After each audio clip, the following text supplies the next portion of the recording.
مارچ 2026 مشرق وسطی اس وقت ایک ایسے دہانے پر کھڑا ہے جہاں سے واپسی کا راستہ بند ہو چکا ہے۔ ایران پر ہونے والے حالیہ حملوں نے صرف عمارتیں نہیں گرائیں بلکہ پچھلی 4 دہائیوں سے قائم ایک پورے جغرافیائی نظام کو ہلا کر رکھ دیا۔ آج کی ویڈیو میں ہم جذباتی نعروں سے ہٹ کر خالصتاً حقائق کی بنیاد پر یہ دیکھیں گے کہ اس آگ کے پیچھے اصل کھلاڑی کون ہے، وہ کیا چاہتے ہیں اور پاکستان اس پورے منظر نامے میں کہاں کھڑا ہے۔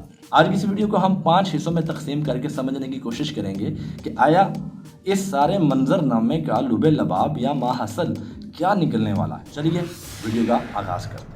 پہلا حصہ امریکی مشن اور اس کے 3 بڑے اہداف پر مشتمل۔ امریکہ اس جنگ میں کیوں کودا؟ واشنگٹن کی میز پر اس وقت 3 بڑے نقشے ہیں۔ پہلا ہدف ڈی نیوکلرائزیشن یعنی کہ ایٹمی خاتمہ۔ امریکہ جانتا ہے اگر ایران نے ایک بار ایٹم بم بنا لیا تو مشرق وسطی میں امریکی بالادستی ہمیشہ کے لیے ختم ہو جائے گی۔ حالیہ حملوں کا پہلا مقصد نیتنز اور فورڈو جیسے ایٹمی مراکز کو ملبے کا ڈھیر بنانا ہے۔ دوسرا ہدف رجیم چینج کا نیا ماڈل۔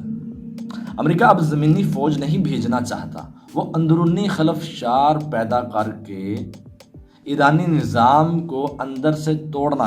اور تیسرا ہدف پراکسیز کا کلاؤڈ، حزب اللہ، حماس اور حوثیوں کی سپلائی لائن کاٹنا تاکہ اسرائیل کو سیف زون فراہم کیا جا سکے۔ حصہ دوم اسرائیل کا منصوبہ اور خفیہ کارڈز۔ اسرائیل اس وقت ہشت پا یعنی کہ اکٹوپس کی حکمت عملی پر عمل پیرا ہے۔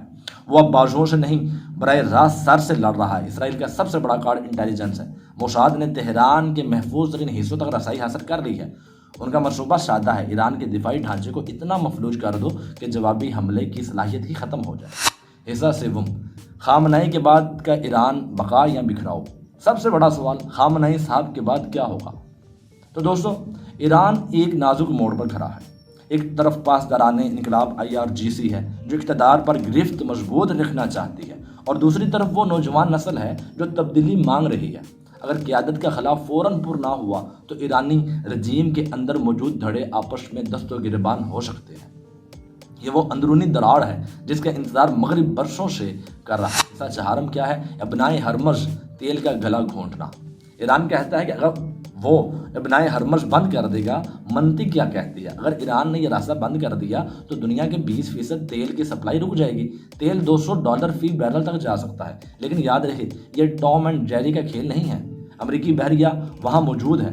ہرمز کی بندش کا مطلب ہوگا ایران کی اپنی معیشت کا مکمل گلا گھونٹنا، کیونکہ ایران کا اپنا تیل بھی یہیں سے گزرتا ہے۔ کیا ایران یہ خودکش قدم اٹھائے گا؟ حصہ پنجم اس سارے میں پاکستان تیز دھار تلوار پر کھڑا ہے۔ اس سب میں یہ بات تو اظہر من الشمس ہے کہ پاکستان کے لیے یہ جنگ ایک سیکیورٹی ڈائلما ہے۔